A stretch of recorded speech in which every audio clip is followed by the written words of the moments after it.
भोला नाम के भालू की कहानी से हम सीखेंगे कि असफलता सफलता में तभी बदलती है जब आप अपने जीवन में बड़ा बदलाव लेकर आते हो। भोला नाम का एक प्यारा सा भालू एक जंगल में रहता था और मधुमक्खियों का शहद इकट्ठा करके हर रोज मधुमक्खियों से लड़के हर रोज सुबह से शाम तक मेहनत करके पूरे दिन भर शहद इकट्ठा करता और अपनी दुकान पर लाकर उसे बेचता।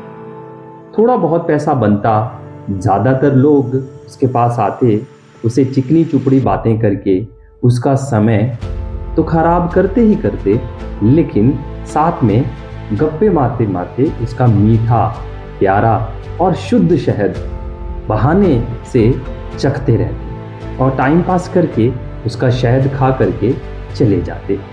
ये देख करके भोला बहुत परेशान था, क्योंकि वो कुछ ऐसी बातें थी जिनको बोल करके अपने दोस्तों को नाराज नहीं करना चाहता था। हकीकत में वो उसके दोस्त नहीं थे, वो उसके ग्राहक थे जिनको वो समझने में और पहचानने में उसको गलती हो रही थी। अब ये दोस्त ऐसे थे कि ये शहद की बुराई भी नहीं करते थे और शहद खरीदते भी नहीं।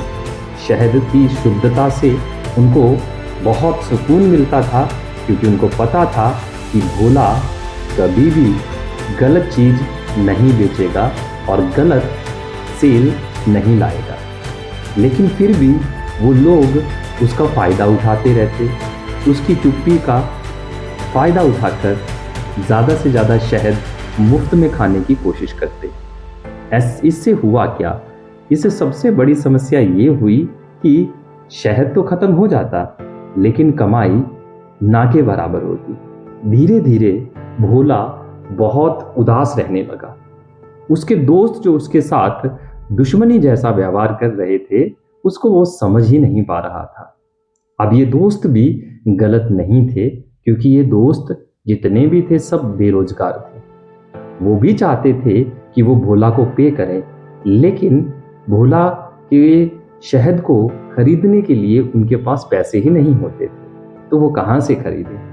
मुफ्त में जब तक शहद मिल रहा है तब तक खाते रहें और मज़े करते रहें। जिस दिन भोला इनकार करेगा उस दिन खाना बंद कर देंगे। लेकिन भोला अपने दोस्तों को नाराज नहीं करना चाहता था, उनसे दूर नहीं होना चाहता था, तो कैसे भी करके वो उस बात को अपने दिल में ही पी जाता जब वो थोड़ा थोड़ा करके शहद चखते और भोला का मेहनत और भोला की लगन को सिर्फ स्वाद के चक्कर में खाकर अपने अपने घर चले जाते। भोला बहुत उदास रहने लगा।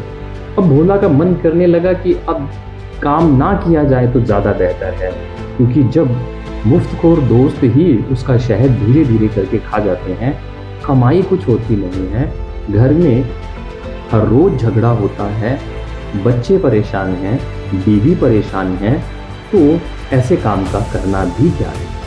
लेकिन कहते हैं कि इंसान जब अपनी मेहनत को लगन से करता रहता है तो उसका रास्ता बदलने के लिए भगवान खुद आते हैं, किसी न किसी के रूप में। तो भगवान लोमड़ी के रूप में भोला के पास आते हैं। भोला का उदास चेहरा देख करके उनसे कहते हैं कि आपको क्या हुआ है, क्या बात है, क्या आपका काम चल नहीं रहा है। लोमड़ी बहुत प्यार से उनसे पूछती है कि भोला क्या सच में काम नहीं चल रहा।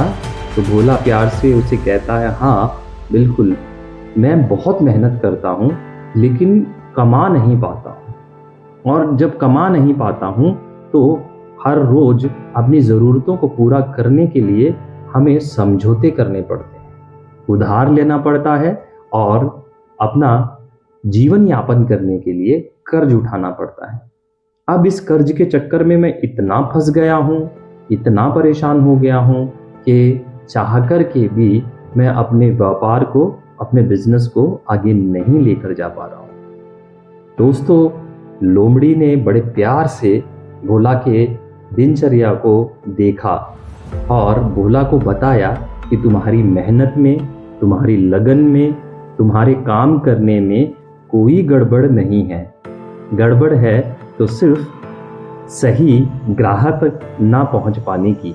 अगर तुम अपना सामान, अपना शहद उन लोगों तक पहुंचाओ जो लोग आपके सही कस्टमर हैं, राइट कस्टमर हैं, तो वो आपका सामान खरीदेंगे भी और आपको आगे तरक्की के रास्ते पर बढ़ाने में आपकी मदद भी करेंगे। भोला ने बड़े आराम से पूछा, तो क्या ये जो लोग मेरे पास बैठे हैं ये मेरे ग्राहक नहीं हैं? तब लोमड़ी ने बड़े प्यार से कहा, नहीं भोला, अगर ये तुम्हारे ग्राहक होते और करेक्ट राइट कस्टमर होते तो आज तुम्हारा बिजनेस आसमान छू रहा होता। ये टाइम पास करने वाले मुफ्तखोर तुम्हारे दोस्त के भेष में वो दुश्मन हैं जो तुमसे मीठी चिकनी चुपड़ी बातें करके तुम्हारा बिजनेस तो खराब कर ही रहे हैं, साथ में तुम्हारा समय भी बर्बाद कर रहे हैं, क्योंकि सारा दिन वो बैठे बैठे बातें करते रहते हैं जिससे तुम्हें पता ही नहीं चलता कि तुम्हारा समय कब निकल जाए। तो इन दोस्तों को छोड़ो, अपनी जगह बदलो और वहाँ जाओ जहाँ जाकर के तुम्हें ये लोग ना मिलें, वो लोग मिलें जो तुम्हारे शहद को खरीद सकते हैं। भोला ने वैसे ही किया। अगले दिन भोला ने वहाँ जहाँ वो दुकान लगाता था उसने दुकान लगाना बंद कर दिया और एक ऐसे मोहल्ले में गया जहाँ अच्छे अमीर लोग रहते थे। जाकर के भोला ने जब अपना शहद उनको दिखाया, उनको चखाया, तो उन लोगों ने भोला के पास से ढेर सारा शहद नकद यानी कि खरीदा पैसे दे करके। भोला खुश हो गया। भोला को एहसास हुआ कि सच में अगर सही कस्टमर तक पहुंचा ना जाए तो बड़े से बड़ा बिजनेस और बड़ी से बड़ी मेहनत भी असफल हो जाती है, फेल हो जाती है। इसीलिए हमें हमेशा अपने राइट कस्टमर को पहचानना सीखना चाहिए। जो मैंने गलती की, मैं चाहता हूं कि आप वो गलती ना करें। भोला ये बोला कि अगर बिजनेस बड़ा करना है तो राइट कस्टमर तक पहुंचना होगा और फिर उस राइट कस्टमर को समझाना होगा कि आप जो ले कर आए हैं वो बहुत अच्छा है, बहुत बढ़िया है, इससे कस्टमर को फायदा होगा।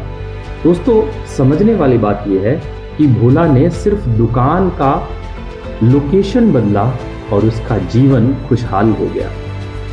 लेकिन जब तक वो उसी लोकेशन पे था जिस लोकेशन पे उसे वही निकम्मे नाकारा दोस्त मिलकर के उसको लूट भी रहे थे और उसका समय भी बर्बाद कर रहे थे, अगर वो उस लोकेशन को छोड़ने की हिम्मत ना करता तो आज भोला की जिंदगी में वो सफलता ना होती जो अभी है। मतलब कि अगर आप सफल होना चाहते हैं तो आपको अपने राइट कस्टमर को ढूंढना होगा। ये कस्टमर आपको घर बैठे कभी नहीं मिलेंगे। आपको अपनी लोकेशन को हर पल, हर रोज बदलना होगा। जब आप राइट कस्टमर तक पहुंचना शुरू कर देंगे तो समझ लीजिएगा आपका बिजनेस बढ़ना शुरू हो जाएगा। भोला की इस छोटी सी कहानी से सिर्फ एक ही चीज सीखिए कि कस्टमर तक पहुंचना है और राइट कस्टमर को राइट प्रोडक्ट दे करके अपने बिजनेस को आगे बढ़ाना है। जीवन आपके हाथ में है। आप चाहें तो घर बैठे रहें और अपने जीवन को बर्बाद करते रहें, अपने टाइम को जाया करते रहें। आप कितना भी सोच लें दोस्तों, आप कितना भी दुआ कर लें, आप कितना मंदिर मस्जिद गुरुद्वारा चले जाएं, अगर आप मेहनत को उस तरीके से नहीं करते जिस तरीके से मेहनत की जाती है तो आप सफल नहीं हो सकते। मैं आपकी सफलता की कामना करते हुए आपको यही कहना चाहता हूं कि जिस तरीके से भोला ने लोकेशन बदल के अपने बिजनेस को बड़ा किया, आप भी वही कीजिए, वरना एक दिन ऐसा आएगा कि आपका बिजनेस फेल होगा, आप भी असफल होंगे और आप काम में दोष निकालेंगे। ना भोला गलत था, ना काम गलत था, वो लोग गलत थे जिनके पास भोला बैठा रहता था। आप उन लोगों को छोड़िए जो अभी आपकी रिस्पेक्ट नहीं कर रहे हैं, जो आपके प्रोडक्ट की वैल्यू नहीं समझ रहे हैं। उन लोगों तक पहुंचिए जो लोग आपको समझें, आपके प्रोडक्ट को समझें, आपकी सर्विस को समझें। These word thank you very much everyone. आपने इस कहानी से जो शिक्षा ली उसको कमेंट बॉक्स में ज़रूर लिखिए, क्योंकि ये कहानी हजारों लोगों का जीवन बदलेगी। लाइक, कमेंट, शेयर करना बिल्कुल नहीं भूलिएगा। नमस्कार, थैंक यू।